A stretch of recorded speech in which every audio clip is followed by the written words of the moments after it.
So, just finished watching the Sandhagen versus Font fight. And also finished watching the whole Jake Paul Nate Diaz things, watching the alongside Henry. And, we had our thoughts on that. And, of course, after, we had a little discussion after, and here we are. On ranked championships, trying to work with some Sandhagen magic. And this guy is going to be a tough cookie to crack. It is 1-1. So, yeah, I can definitely...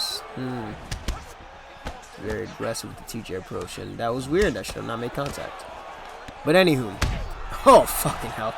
Of course. All right. Okay. That's not a good start at all. That is not a good start. I meant to lunge, and he threw the body kick.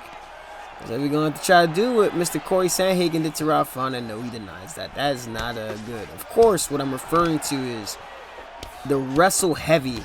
Ooh. Wrestle. Oh, okay. Hold on. All righty.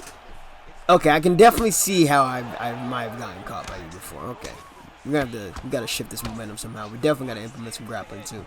But Rob Font was set to fight Cory Sandhagen on short notice. They fought at a catch weight at 140 pounds, and Cory Sandhagen, he was originally scheduled to fight. Or was it Nurmagomedov? So it doesn't surprise me that he had a wrestling heavy game plan. It was a really smart thing for him to do. Also, Rob Font was on a very hot win streak prior to the Jose Aldo loss. Also showed some weaknesses on the ground against Jose Aldo. And it also doesn't help that the damage that he took from that fight as well kind of made him a big gunshot. Then the Chito Vera fight, right after he had taken that damage from Aldo, he was winning.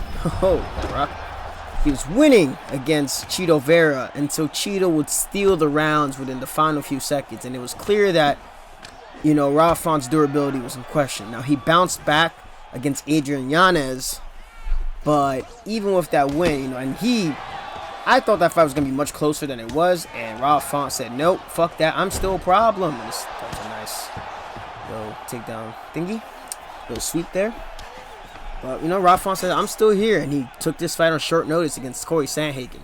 Now, the thing is, though, it was interesting to me that Rob Font's takedown defense was not all there.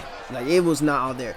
Aside from a couple of the two really well-timed double leg shots that Cory Sandhagen had done, some of those shots at some point, some of the snatch singles that he was doing, Cory's position, the timing was good, his head position was off, he was looking almost down at the mat, was trying to cover the hips, but against somebody who was if you try to take that shot on somebody like Aljamain Sterling or Marab, or Aldo, if he was still fighting, or a couple other fighters, you just wouldn't get that shot off.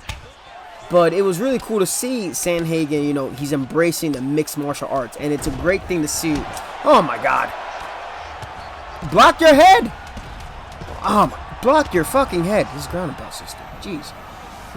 It was cool to see Sandhagen embrace the mixed martial arts. Too many times strikers, they become, alright, we gotta learn everything we can to avoid the groundwork as much as possible.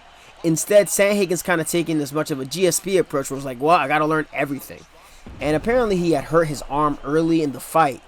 And so he stuck to the grapple heavy game plan because Rob Font really didn't show too much urgency in getting up off the ground. He would get his kind of feet on the hips, but he wouldn't really commit to it, which was interesting. I think after round one, it was pretty evidently clear what Cory was trying to do. But whatever it may be, Rob Font kind of sold that.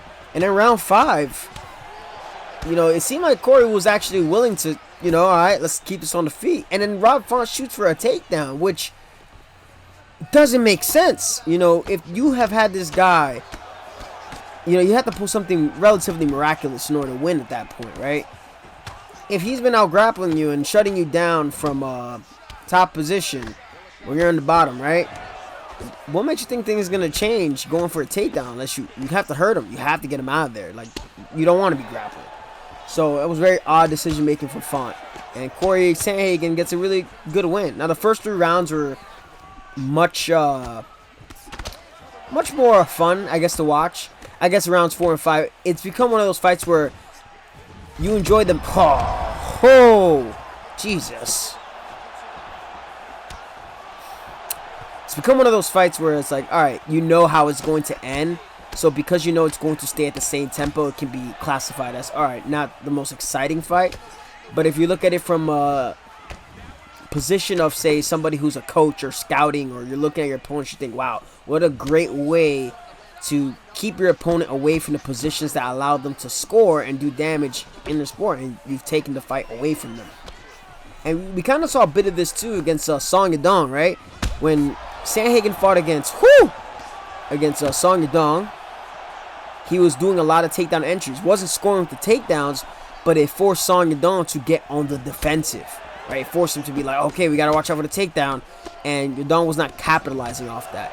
It's why I talk about that at some point. It's the same thing almost like in UFC, right? In UFC 4. Like, if you, at some point, if you're not offering something that's a significant threat, your opponent's going to be like, well, this is the only thing I have to be concerned about. There we go. Then you can get some good damage off. Just go pass. Oh, I'm just hoping to get side control. But it's definitely something. It's definitely something. So, I mean, I'll say kudos to Sandhagen for doing that to Rob Font in the grappling, on the grappling edge. I did think it would, obviously, I didn't expect him to go full on grappling mode. Of course, like, the reference to the Song Yadong fight is there, and even against Chito Vera, like, he's showing that he is willing to take his opponents down.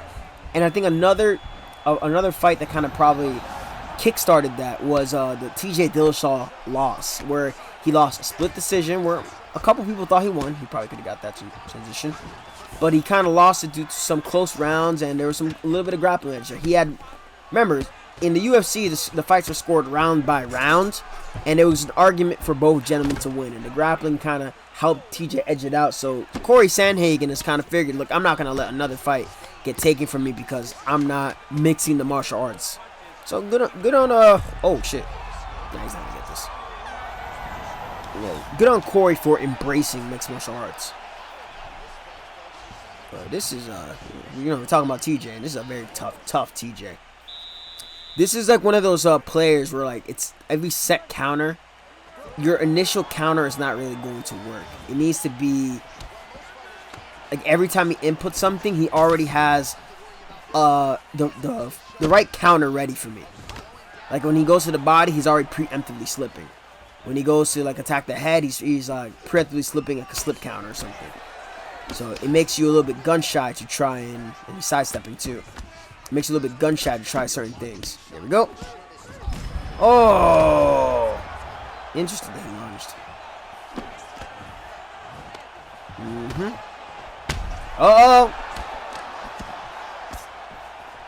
Okay, he still rocks. There we go. There we go.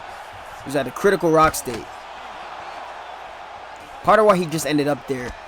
Remember that jumping knee, when a person catches your kick, it causes short-term stamina.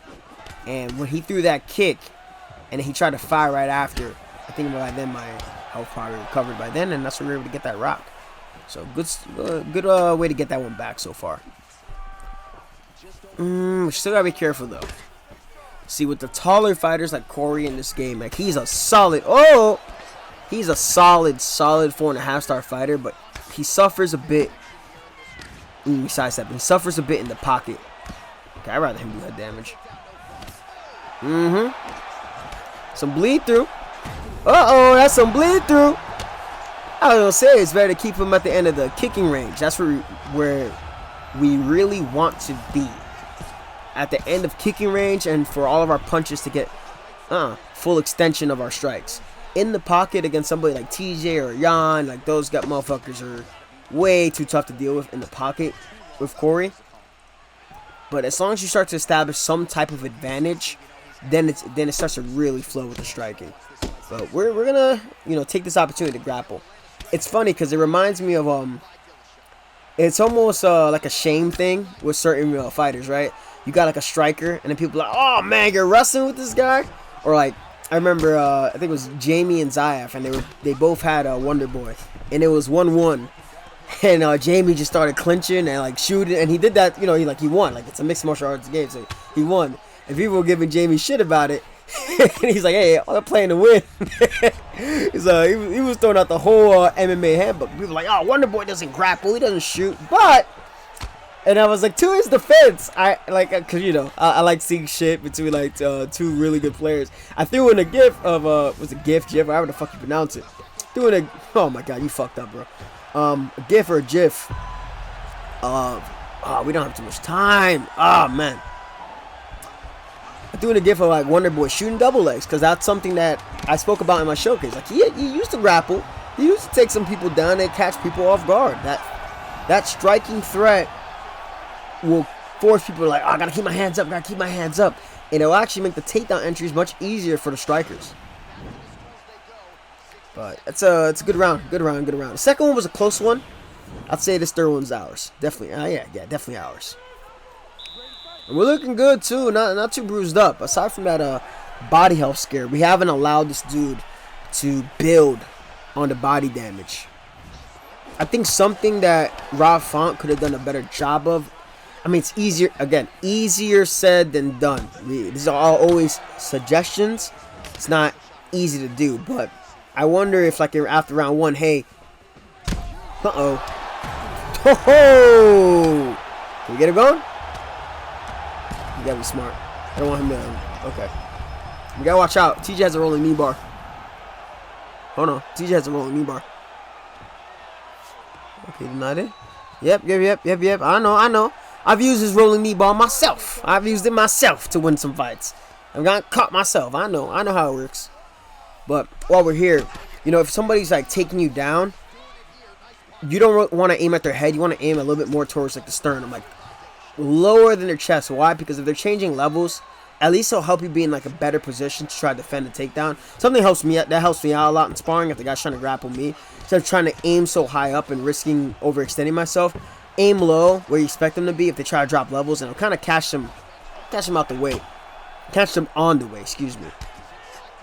Other things too with that is I'll say that, you know, working the body. He wasn't really timing the takedowns off the kicks too much. I think he may have gotten one. But I think just attacking the lower extremities would have done Font more of a benefit than just continuing to headhunt. Because that's where Cory was able to find these takedown entries. But it just, dude, it was so surprising to see some. There was just one takedown where like snatch single, well timed in, and hold on. Nah, we're fine. Cory has a good sub defense too. He defended that. It was against Yuri Alcantara. That we're gonna get out. Where he had his arm like fully stretched out, bro, like fully stretched out, and what the hell? Oh, it's one of these. The camera angle switched. Okay, shit gonna get sneaky. Okay, smart. Oh, with the momentum. I see you. Okay, he denied it. That bird's eye view camera angle. Ah, yeah, we wasted too much stamina. Yeah, we're still not at risk of being. No. Probably could have got that. If there's about 50 seconds left, you can definitely get caught. But, you know, we already won this round, so we don't have to worry too much. No. Ah, fuck. I was trying to beat the arm triangle with the Kimura. Sometimes, if you time it just right, the Kimura transition will beat the arm triangle transition. But I did that one a little bit too late, so oof. Woo! That's gonna be his one way to victory right now if he submits me. So we're gonna have to play it smart if we're on top next time. Fifth round. Well timed spinning elbow for the one time. I was in clinic. Fitting. Consider what we saw. Fitting. Touch him up. And you'll get my respect too. You've been fighting very well. Wait, yeah, a lot of those takedowns. No. No. You were thinking what I was thinking. I know. Your best chance to win it on the ground. I get it. Nah, but we're going to be real smart. Cory Nurmagomedov. That's our vibe today. That's what we're going to be doing. For this fifth and final round especially, I'm going to smother you. But with a lot of the shots that Sandhagen was taking, like I know I might be repeating this, but y'all really have to see it, where it just doesn't make sense that he conceded the position on these takedowns, and it's just, bro, it didn't make a lot of sense to me. Like, it didn't really try to hip in or switch. I don't even think he knows how to, like, I had like a specific thing off of like against low singles where like Kyle Dick does this a lot too, where like, you know, You try to like push the hip. You roll them through. Basically, like you roll them through, like for freestyle, for exposure. And that helps out a lot against people try to snatch single. You lock over the far side leg in between there, and you just take them over the top, and you can get 2 off of that, off exposure. And I think that would have helped out Rafon a lot. But even on short notice, I just didn't think he'd be good on takedowns just like that. But hey, you know, that's that's the state of the bantamweight division right now. It is one of the best divisions though in the UFC by far. One of the best divisions by far. And now with Cory Sandhagen, you know, as we approach the near end of this fight, and we definitely got this in the bag. You know, what's going to be next for him? He should be fighting for the title next, right? But I know how the UFC is. I know, you know, Aljamain Sterling is set to fight in 2 weeks against Sean O'Malley. And, you know, if an upset happens, you can bet your ass Sterling is going to get a rematch. I don't think Aljamain Sterling, if he were to lose against Sean O'Malley, he can just go up without trying to get that one back. I don't think that's going to be the case. If he does, I'll be very surprised. Because him going up to featherweight, aside from having a champion name at bantamweight, it's not going to have the same appeal to some of his opponents if he's coming off of, say, a knockout loss or something. Do you understand what I'm getting at? So I think it's imperative for Aljamain Sterling to win, because if Aljamain Sterling wins, which is very likely, no, you're not going to get this. You can probably go for a ground and pound too, if we get another now. But, yeah, let's go for it. Uh-oh. Oh, yeah. Very good, very good. All right, got him out with a few seconds left. But if Aljamain Sterling wins, you have a better chance of selling the Cory fight, because the Cory fight would be, you know, he's willing to grapple now. He has more respect for the grappling. The best way you can get better at grappling is understanding both the offense and the defensive position. It's not enough to just be defensive with grappling, especially in MMA. It's the same thing with jiu-jitsu. A lot of wrestlers, they start to do anti-jiu-jitsu where they're like, I'm not going to let this guy get into any of these positions in general, and you harm yourself in the process. So big ups to Cory Sandhagen for, you know, embracing the wrestling grind. But yeah, that's a great fight to have right there. Yeah, I'll definitely upload this.